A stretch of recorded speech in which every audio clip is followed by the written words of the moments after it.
Hey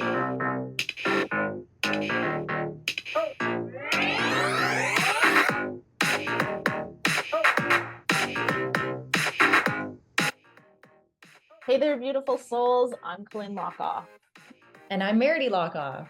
And welcome to Spiritual Sisters of Sass, the podcast where two sisters with a passion for spirituality and a touch of sass come together to explore the exciting world of self-improvement.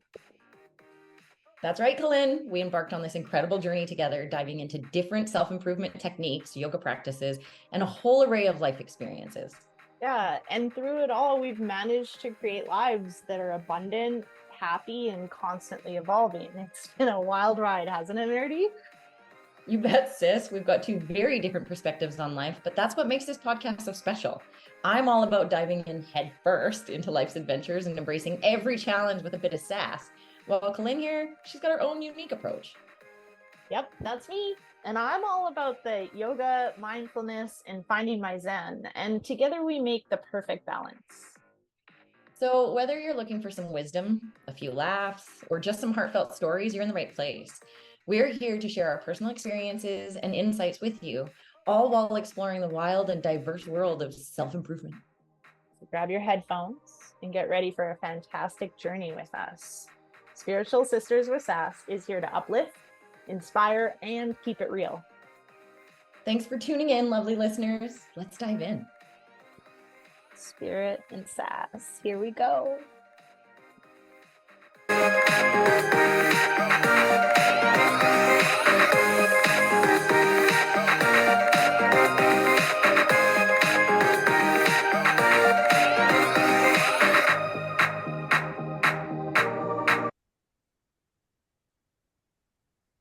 Hello, everybody, and welcome to this week's episode of Spiritual Sisters with Sass. We are so excited to have you on. We all have another special guest on this week, and we're super excited about this. Lynn, please introduce our guest. Yes, so we're welcoming Rudy Daniels here today. Rudy is an author, a philosopher, and an entrepreneur that has spent the last decade really diving deep into mindful living, meditation, and the mysteries of consciousness. So we've asked him to come on and share a little bit more about the power of mindfulness in daily life and finding balance and navigating the journey of self-discovery. So thanks for joining us today, Rudy. Would you mind giving us a little introduction and telling us a little bit about yourself? Well, thank you so much for the introduction, and I'm certainly happy to be here. I think you've said it all. So I'm an author of a book called Behind the Mask, Beyond the Mind, in which I talk about the nature of reality and my encounters with the universe for the past 40 years. And it's a subject that I love so much to talk about what is, because we mainly speak about ideas, but I like to speak about what is. Besides, I'm an entrepreneur. Me and my amazing co-founder, Roy, we launched the Affirmate app, which is a special, unique mindfulness app. We can discuss it later if you like. I'll be happy to tell you a bit more. Besides, I have the cutest dog in the world, which is a fact. You can check me. I don't know. I'll fight you on that one because mine is just saying. Don't go there. No. Thank you so much for having me, guys. Thank you. Yeah, thank you.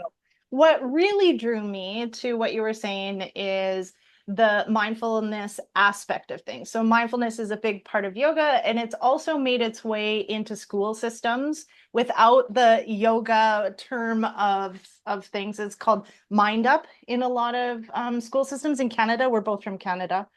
And it's also made its way into, I used to be a nurse. So it was making its way into the healthcare field, not only for the nurses to find self-care, but also as a way to support patients in finding like peace for IVs and stuff.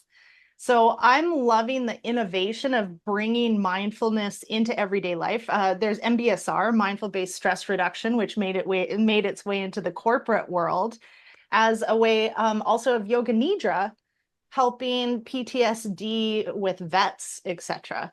So what I read from what you were putting out there was like you found an innovative way to bring mindfulness into everyday life. And I would love to hear more about that. Yes. Great. So maybe let's just do some terminology set up here to set kind of the scene for what is mindfulness. Great.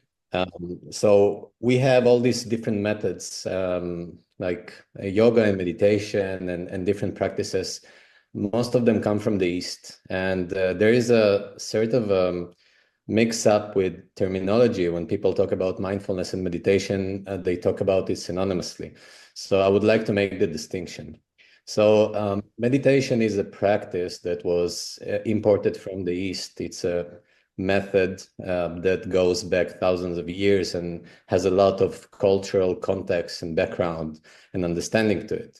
So when we imported it to the West, we kind of did it in a very go-get-it attitude. So people, when they're meditating, they're treating it as like a sport. I'm meditating for 10 minutes a day, and that should improve me. But this is not the case at all.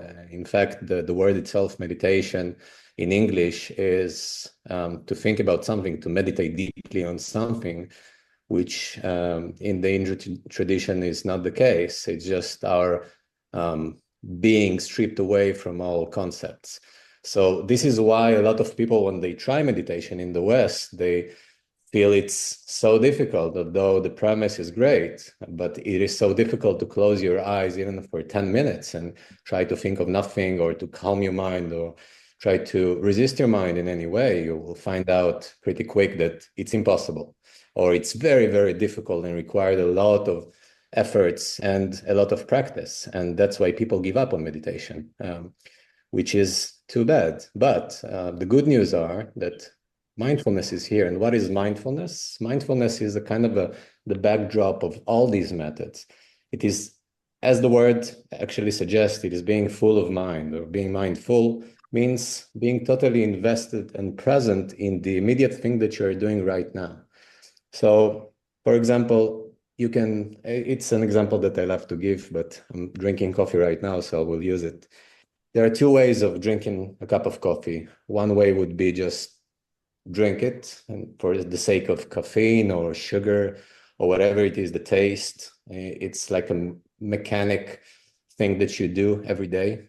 But if you treat this cup of coffee as a mindfulness act, then you will just break it down into phases and be deeply invested in what you're doing.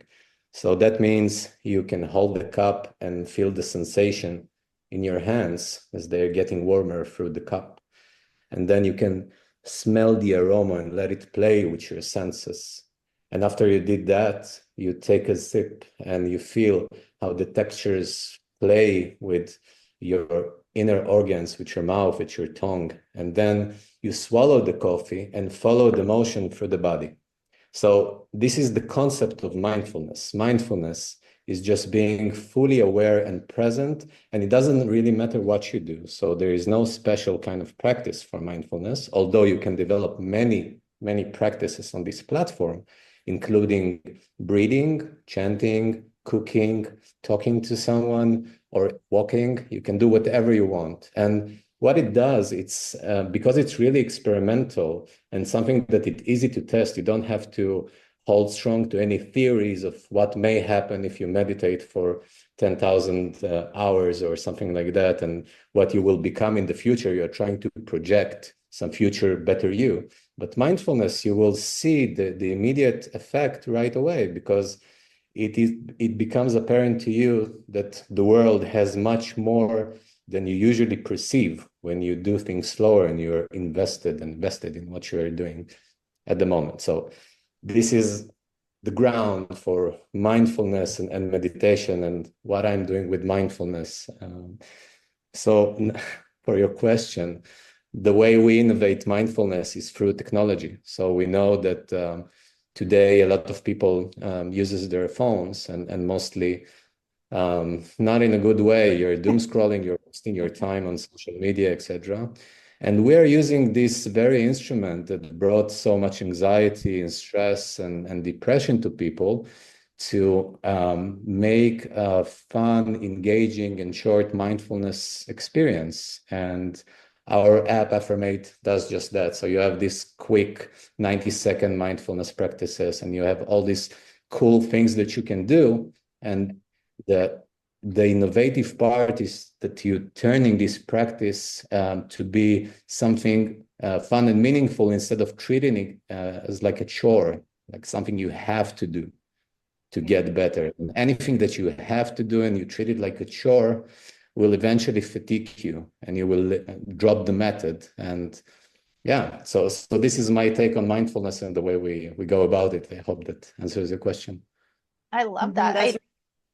Sorry, go ahead. I really appreciate that, because one of the things that I teach on the regular is it's about yoga in general, right? When I say yoga, most people see doing some fast-paced practice, right? In a studio and moving as fast as you can, blah, blah, blah, blah, blah, blah, blah.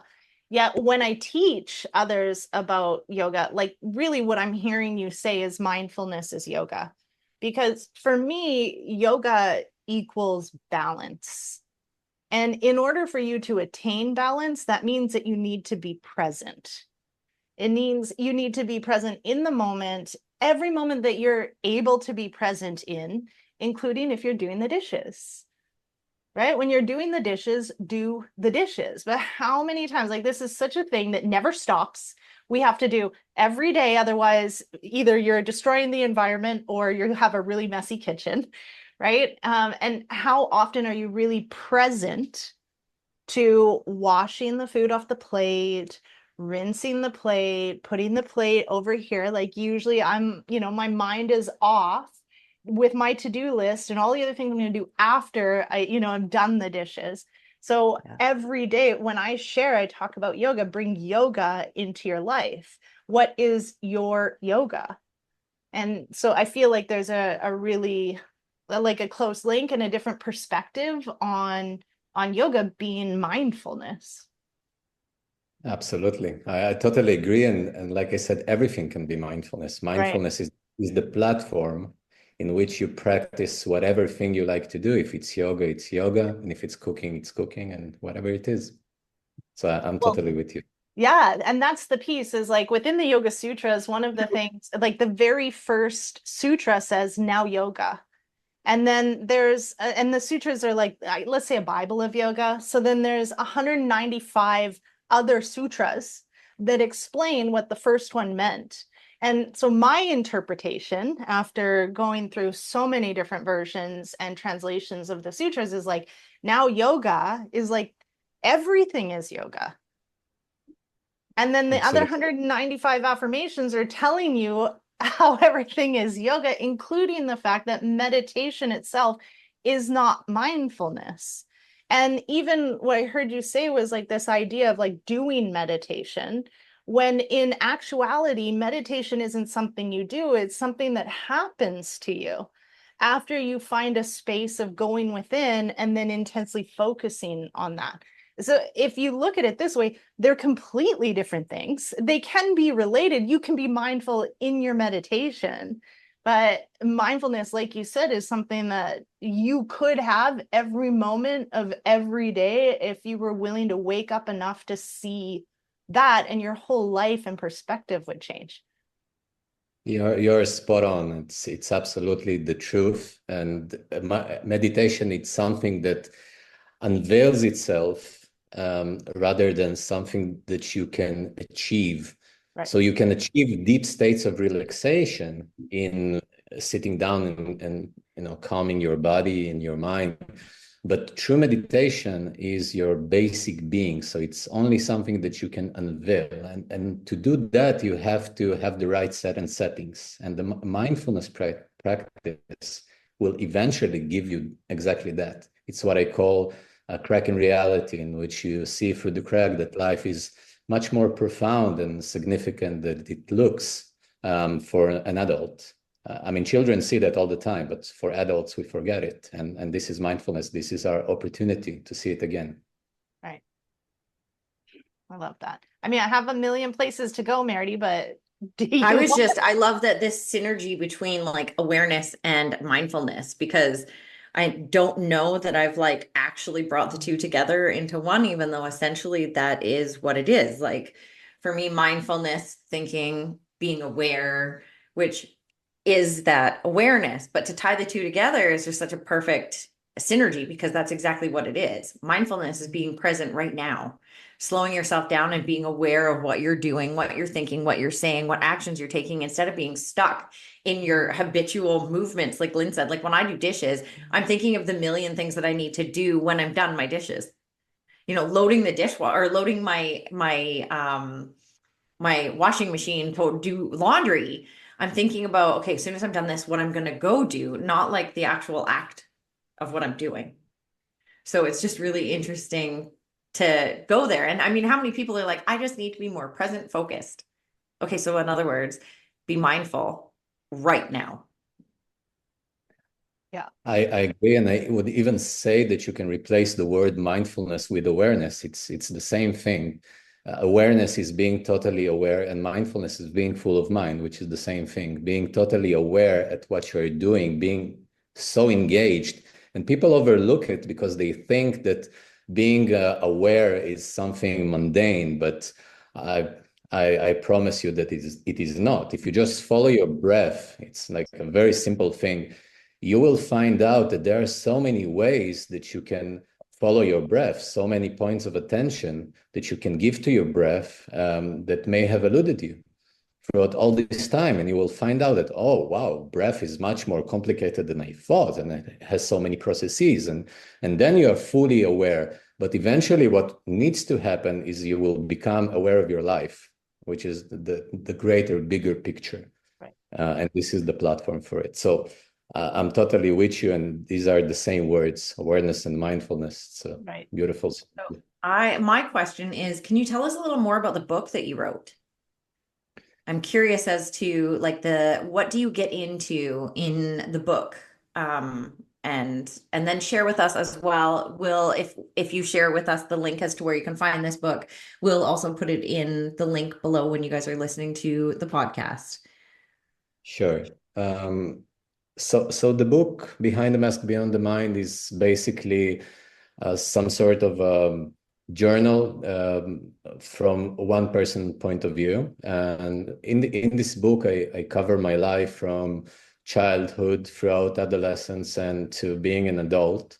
And the reason I do that is because I'm not trying to create some new dogma or belief system about what you should do or what is the best solution for you.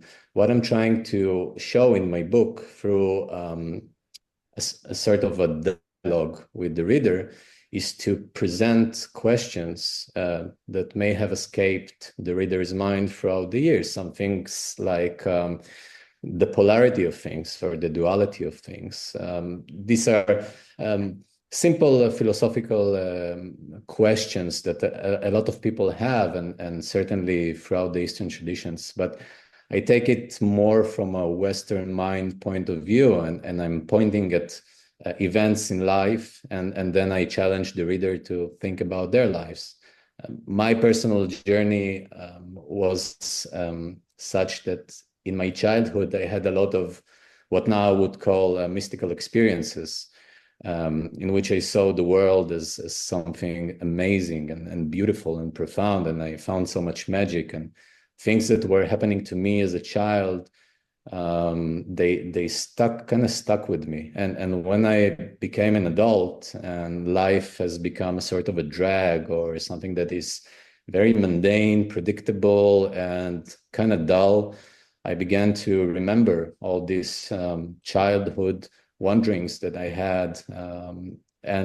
With the tools I had as an adult, I was able to think about them and kind of analyze them. And from there, a lot of questions about consciousness came. The basic stuff like, who am I anyway, that thinks about all these things, and what is the universe? Why I take it for granted? It's kind of bizarre that everything that happens here actually happens. It would be much easier if there was nothing. So why?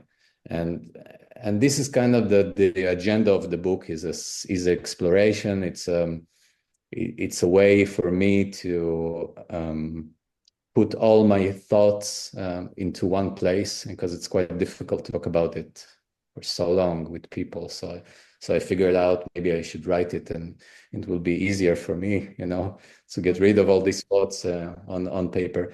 And this is what the book is about. And it's on Amazon and most platforms, and you can also listen to the audio version. And I'll be happy to share the link with you. You can put in the show notes. Thank you. Yeah, as you're talking, I think this brings me back to the idea of dissociation, right? Mindfulness, you were talking about breathing, right? We breathe 24/7. Like, in fact, we breathe 12 to 20 breaths per minute. And so if we start to add that up, how many breaths one takes in a year, in a couple years, and I just want to know how often, for our audience, how often it is that you're present to even 10 of your breaths. I mean, this is why I love yoga as a studio practice, because a lot of the time, well, I mean, even teachers just are like, let's just vinyasa, let's just push really hard.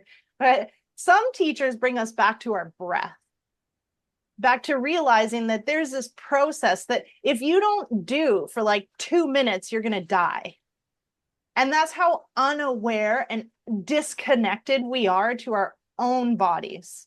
And if we bring in mindfulness, like you sit here and you breathe and you stay connected to even where the breath is coming in on the nostril, and then follow that breath all the way to the back of the throat, all the way down into the lungs, breaking off into all the branches, into the little sacs that blow up, and do the oxygen exchange, and then follow that carbon dioxide molecule back out.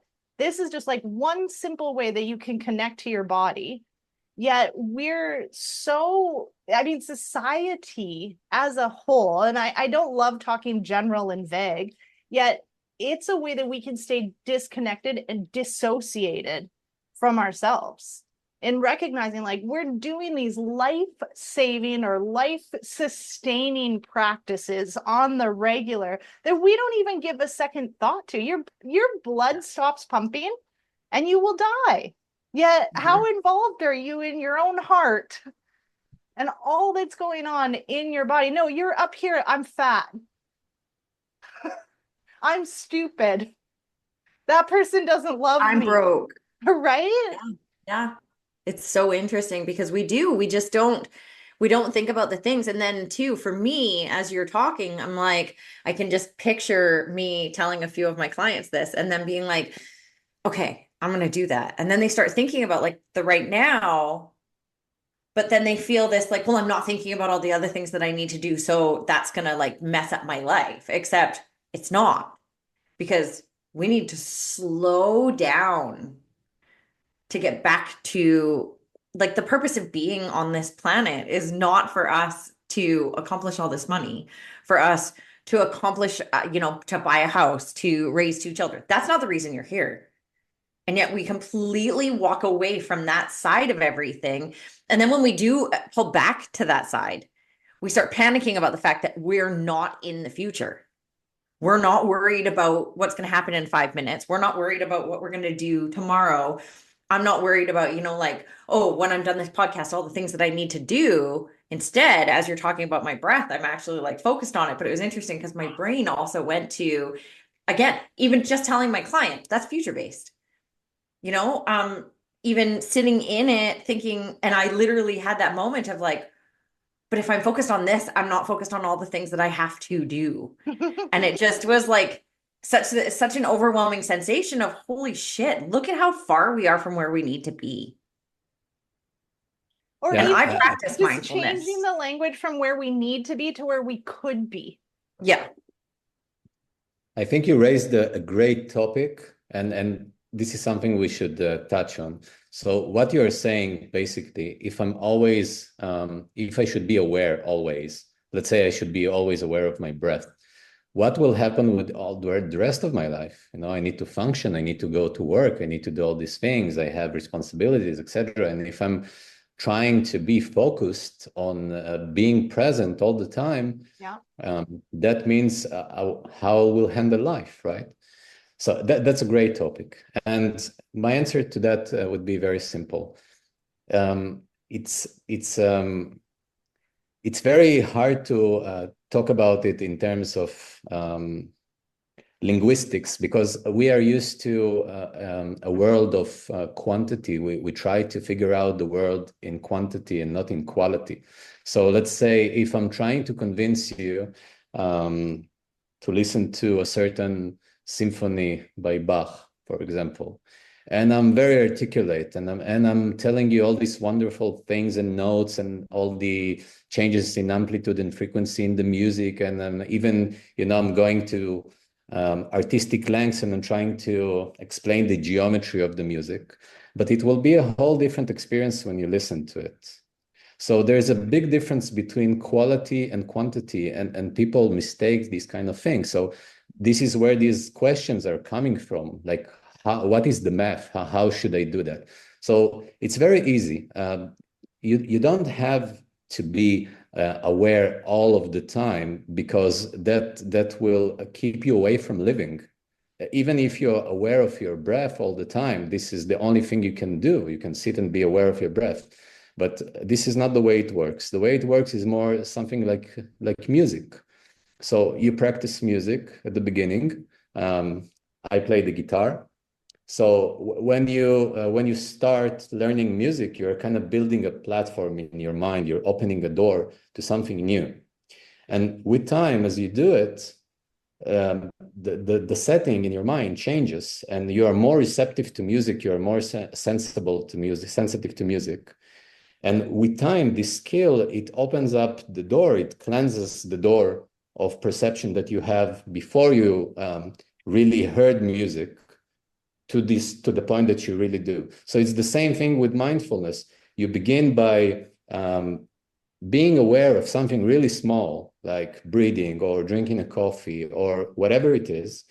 And you do it from time to time. You don't have to panic about it and do it all of the time. You just do it from time to time. That gives you the opportunity to build this platform in your perception. It opens the spectrum of sensitivity, of your sensitivity to the world and to yourself. So with times, it kind of plays out by itself. It happens on its own accord. You don't have to force it. You just have to let this music come in, the music of mindfulness, the music of nature, the profoundness of life. It will flow through you, and it will happen on its own accord. You just have to build the platform. We don't know where creativity comes from. For example, we can just build the platform for creativity, right? When I play the guitar, I'm not sure that my next note will be something genius, or it will be the next new hit or something like that. It happens on its own accord. I just need to build the platform for it. So it's absolutely the same thing. Practice small things. With time, it will unfold for you. And you will not notice it, like the breath. You said it very beautifully. Like if you stop, you die, but you don't think about it. It happens on its own accord. But if you think about your breath, then you're panicking about that you need to breathe. And if you stop, you will die, and you're trying to breathe. But once you forget about breathing, it happens on its own accord. It's just a thing that happens by itself. So it's the same thing. I think that is really insightful. I appreciate that so much. I hope so many of my yoga students are like my yoga teacher students are listening to this, because one thing that I focus on when we do actually the breathing aspect of yoga teacher training is exactly that. I say, how many breaths are you having? And we usually use a calculator and break it down. You have this many breaths per day, per year. How many are you actually present to? And therefore, most of the time, for a lot of people, the only time they're actually present to their breath is when they're in yoga. So it's like creating that space for quality of presence, quality of breath. And then I really think that's important, especially in our languaging, because when we're running classes, we just say like breathe or take 5 breaths here, and then we're moving on, and people haven't had the chance to take 5 breaths here. They haven't been instructed on how to properly breathe. And therefore, I come back to like, first of all, let's be aware of what we're saying.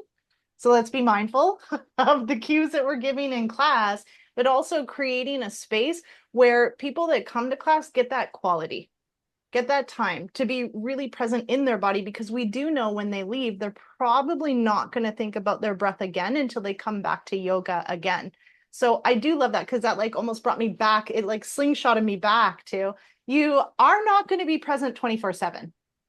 Yeah. But when you are present, it would be really helpful to like have a great quality to that presence and What this awareness. also, and what this also brought up for me is how we don't become present until, this is so similar when it comes to laser quit too, is like, we're not present to something until it's not there. Do you know what I mean? So like, you don't notice that you breathe, or how easy it is to breathe, until you're struggling to breathe, Right. until you're doing intense cardio, or until you get a cold and now it feels like someone's sitting on your chest, or until you find out you have COPD or lung disease, or any of those things. We're not present until we're forced to be present. Right. If we can practice presence, you're going to notice things like that before they start to actually happen to you. So you might notice, hey, you know what? My lungs don't feel quite the same today. And then if you notice it slowly progressing, maybe you can catch it before it's done too much damage. Do you know what I mean? Like, and that can be, that plays into all of our mindfulness. So not just us talking about the breathing. The breath is where we should start, because it's something that is so automatic for us, and our body just takes over and does it.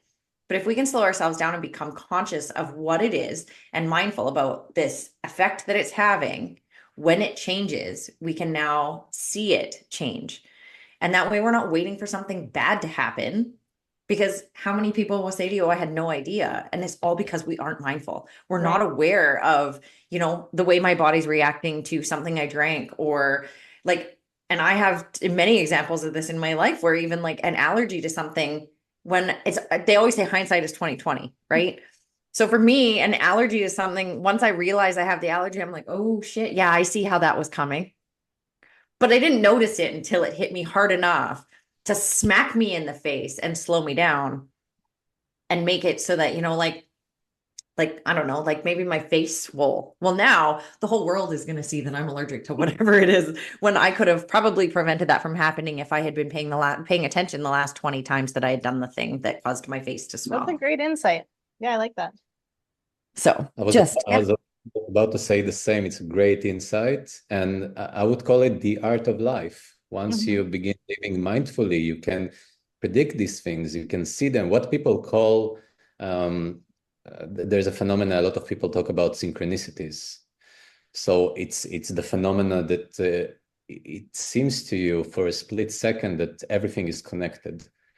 But I grant you that nature is synchronicity. It couldn't be any other way. So when you see synchronicity, you just slipped into a mystical experience. Yeah. And it happens when you are sensitive. So what you were saying is, if I'm mindful of my life, I will get the clues before it happens. And that might be a wake-up call, or that may be what we call intuition, saying you're on the right path, you're doing the right thing. And this comes from being aware. This is the art of life. I feel like, like that was it right there. I feel like this is the whole reason that we did this, is because we need that moment of, of mindfulness. And we sometimes need something to pull us into that mindfulness. But I feel like that's what this whole thing was about. Take a minute, you guys, and really become aware of even just starting with your breath. Start multiple times throughout the day. Set reminders on your phone so that you can have these moments throughout the day of awareness. And then if you notice, say you're even just noticing your breath 3 times a day, what if your breath changes tomorrow? Okay, I've noticed it. And then what if it continues to change every day, but you're not showing any signs of sickness? Now you're able to catch something before it actually starts. So not becoming a hypochondriac, that's not what I'm saying, but mindfulness, become aware so you can notice. Yeah, I love that. Rudy, do you want to tell us a little bit more about the app? Is it like on iOS, Google Play? What's the name? I know you said it, but let's say it again and tell us a little bit more about it. And thank you, by the way, for the opportunity to speak about it. It's something Yeah. that I'm really excited about. Yeah. So the app is Affirmate. It's available both on iOS and Android. Okay. I, to recognize it, you will see an A logo with a vibration Oh, inside. cool. Okay. Yes. So the idea of Affirmate is exactly what we talked about. It's small, fun, and really engaging practices that you can do on a daily basis. Right. Our slogan is "You are what you repeat," which is similar to "You are what you eat." Yeah. But you are what you repeat. So if you repeat these small practices that we have developed, it will open this opportunity for you. So yes, exactly. This is I just pulled easier. it up for those who are not on the YouTube. I did just pull it up. When you pull it up, it's an A with like a vibration through it. It is very cool looking, you guys. It's like it's got a circle with like some things going around. It says powerful mindfulness tool. You'll know that you have found it. It says mind body presence and then dash affirmate. And it gives you the opportunity to get it. So Amazing. wonderful. Thank you for that. It's a better description than I gave, and to recognize the app. And so we have all these cool practices inside. Like just let me talk about one of them, which is 90-second meditation or 90-second mindfulness that we have developed. It's something that I saw in a dream 3 years ago, and that was the beginning of Affirmate, Okay. actually. So in the dream, I saw a very unique way to mindfulness. And when I woke up, I remembered the dream and I kind of organized my thoughts around it. So what we did basically is we are taking positive self-affirmations from different categories. And then we take those affirmations, and with a special technique we have developed, we are breaking them down to sound and light vibrations. And you take an item, like a totem of yours. It could be a ring, a necklace, or something, a crystal, something that matters to you, something Yeah. that you use on a daily basis. And while you're doing the practice, you're putting the item on the screen, and the thing you were referring to, the thing in the circle that vibrates, it actually infuses the affirmation, but in a different kind of way, with light vibrations. And then when the practice is done, the ring or the necklace is your reminder for your intention. So let's say that you chose something like gratitude, and you feel a lot of gratitude in the morning, but then you go about your day and you forget about it, right? Like that's a common thing. But with Affirmate, you have the ring. So accidentally, you take a look at the ring during the day and you're like, oh, I had this intention of gratitude for today. And this is what we're calling a tangible connection. So this was the first practice we developed, and we have now 4 cool practices that you can check out. And our idea is to further develop it to be a platform for mindfulness, but in an innovative way, not in a way of the regular teaching, which is listening to an instructor, but more try it yourself, do it yourself, engage with it. And yeah, so this is the premise behind the app. And as I said, we just launched a few months ago, and it's been going well, and people are happy. And this makes my day, really, when I wake up. Nice. That's Love awesome. it. Well, thank you so much for joining us today, Rudy. And we will share kind of all the links, etc., in the description part of the podcast. And thanks everyone else for joining us, and namaste.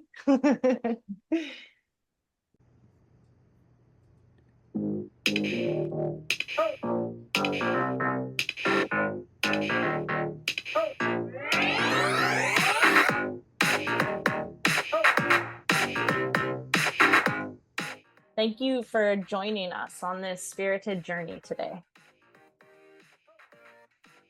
We hope you enjoyed diving into the world of self-improvement with us. 2 sisters who found their own unique paths.